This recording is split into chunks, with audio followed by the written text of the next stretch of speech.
2 தெசலோனிக்கேயர் 3ஆம் அதிகாரம். கடைசியாக சகோதரரே, உங்களிடத்தில் கர்த்தருடைய வசனம் பரம்பி மகிமைப்படுகிறது போல எவ்விடத்திலும் பரம்பி மகிமைப்படும்படிக்கு துர்க்குணராகிய பொல்லாத மனுஷர் கையினின்று நாங்கள் விடுவிக்கப்படும் படிக்கும் எங்களுக்காக வேண்டிக் கொள்ளுங்கள். விசுவாசம் எல்லாரிடத்திலும் இல்லையே, கர்த்தரோ உண்மையுள்ளவர். அவர் உங்களை ஸ்திரப்படுத்தி தீமை நின்று விலக்கி காத்துக்கொள்ளுவார். மேலும் நாங்கள் கட்டளையிடுகிறவைகளை நீங்கள் செய்து வருகிறீர்கள் என்றும் இனிமேலும் செய்வீர்கள் என்றும் உங்களை குறித்து கர்த்தருக்குள் நம்பிக்கையாயிருக்கிறோம்.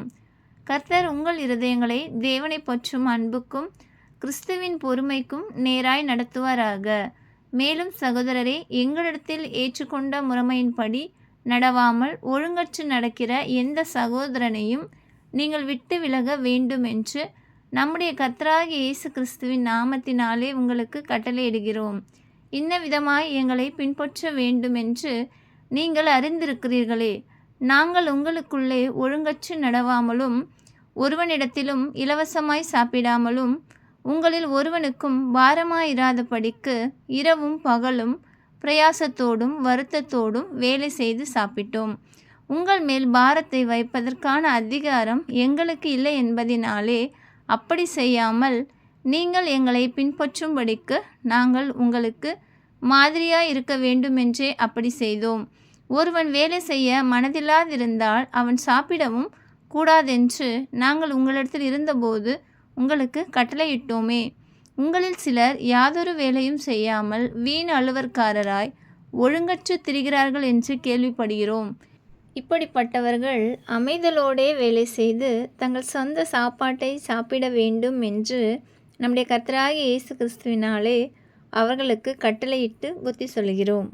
சகோதரரே, நீங்கள் நன்மை செய்வதிலே சோர்ந்து போகாமல் இருங்கள்.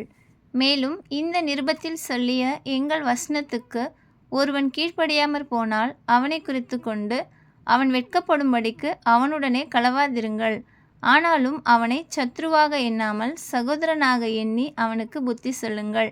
சமாதானத்தின் கர்த்தர் தாமே எப்பொழுதும் சகல விதத்திலும் உங்களுக்கு சமாதானத்தை தந்தருள்வாராக. கர்த்தர் உங்கள் அனைவரோடும் கூட இருப்பாராக. பவுலாகிய நான் என் கையெழுத்தாலே உங்களை வாழ்த்துகிறேன். நிருபங்கள் தோறும் இதுவே அடையாளம். இப்படியே எழுதுகிறேன். நம்முடைய கர்த்தராகிய இயேசு கிறிஸ்துவின் கிருபை உங்கள் அனைவரோடும் கூட இருப்பதாக. ஆமென். உம்முடைய கரங்கள் என்னை உண்டாக்கி என்னை உருவாக்கிற்று. உம்முடைய கற்பனைகளை கற்றுக்கொள்ள என்னை உணர்வுள்ளவனாக்கும். நான் உம்முடைய வசனத்திற்கு காத்திருக்கிறபடியால் உமக்கு பயந்தவர்கள் என்னை கண்டு சந்தோஷப்படுவார்கள்.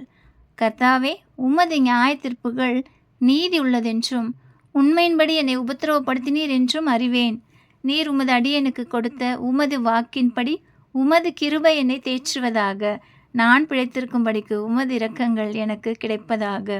உம்முடைய வேதம் என் மனமகிழ்ச்சி. ஆமென்.